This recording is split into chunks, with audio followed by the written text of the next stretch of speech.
a time back in, right before the BFL regional, and financially I knew I couldn't do everything that I wanted to do. I wanted to run a long ways. I wanted to run down to New Johnsonville and Kentucky Lake and fish for the fish that I felt like were going to win, and felt like I could make the All-American and give me the chance to fish professionally. And you know, I came back from a good practice and told Mom, I was like, I just don't know.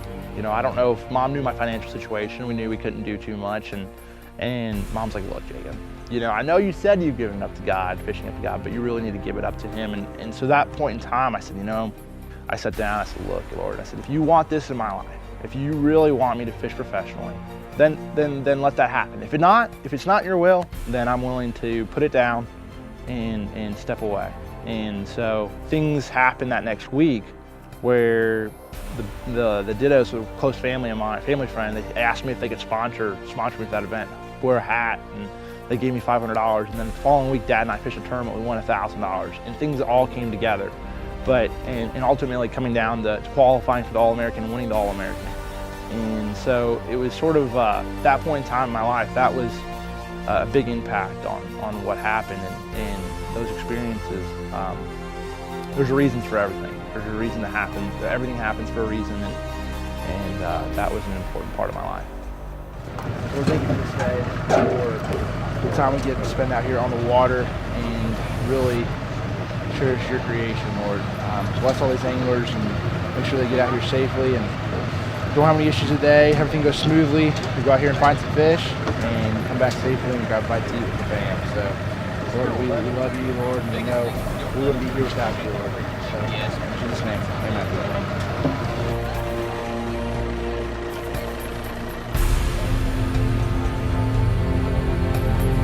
Hey guys, this is the last day of practice for the Bassmaster Classic. We have an 8-hour day, so things are going to be a little bit crazy. It's 30 degrees outside. It's actually balmy compared to what it's going to be the first day of the tournament. 7 degrees. So if you're complaining about it being cold right now, you're not gonna have a real good chance of being real happy the first day of the tournament. That's for sure. I'm excited though. Really, I am. We're gonna have to.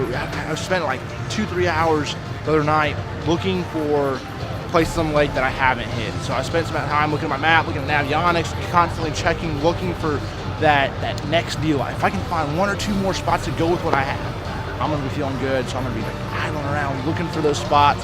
Hopefully we can dial them in a little bit more from those 2 spots, and we can finish this thing off on Friday, Saturday, and Sunday.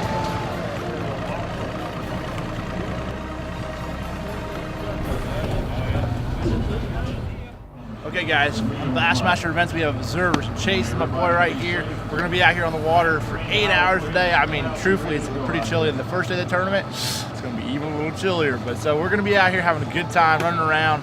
He's gonna try to keep me focused, hopefully, right? Is that what we're gonna do? Hell yeah, absolutely. So what else What are are you you going to be doing for me? doing? A little videoing. Do some GoPro stuff. So we're gonna get Chase to do some GoPro stuff. We're gonna have some fun. Guarantee you guys make sure you tune in on this one. Running lights clip, run the lights on, you can ease on, go. Jacob Wheeler, good to go. Got your Brandon right behind the white Evan River. 19 Chris Lane, not here. Andy Montgomery, you ready? You go, man.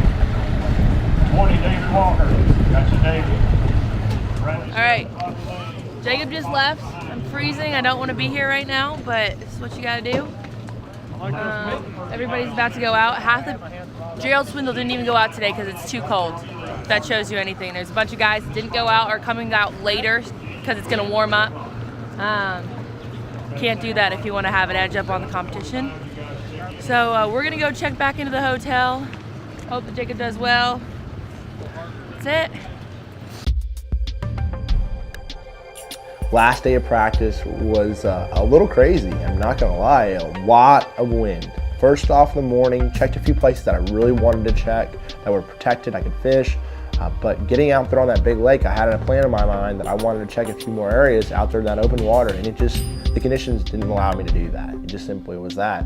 I mean, there's 4 and 5 foot waves out there, water coming over the boat. I tried to fish a few places, but I mean, you couldn't fish them effectively, especially as deep as I'm fishing out there in 30 and 40 foot water.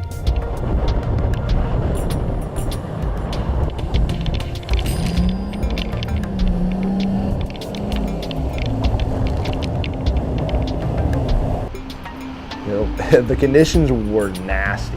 There's no doubt. I mean, there's a lot of guys that broke their trolling motor mount, and a lot of their stuff, stuff was jacked up. And those waves are really hard on your boat. This is hard on your equipment.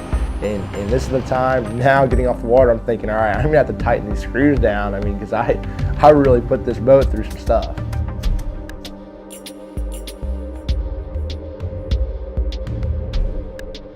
We're up here at the service trailer, getting some things taken care of.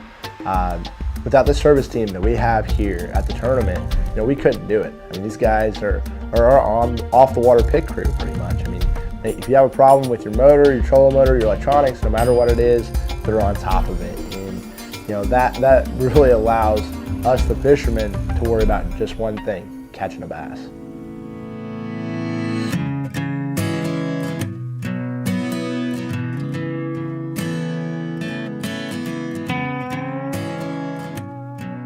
So growing up with a family that cared about me and wanted the best for me, it wasn't always the easiest financially when I was growing up. It was, in 08, we actually fell on some hard times and a lot of people did, where we had a certain amount of time. Dad was down in Texas, Mom broke her leg, she couldn't work, and my mom and dad always kept it real quiet, what was going on with financial stuff, and always tried to make sure we had everything we needed, and made sure we had food, make sure we had clothes.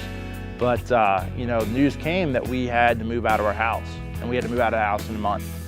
It was tough. I mean, it was tough because during that time, fishing had to take the back seat, and it had to be all about family. But that point in time when fishing took the back seat, I think I grew as an individual, and that never changes me as a person. I understand where I came from, and it taught me that no matter what you have, you can always make something happen. You don't make excuses, because it's all about how bad you want something. How much are you willing to sacrifice to make it happen? And so those are the experiences that make me continue to work harder and harder, never be outworked.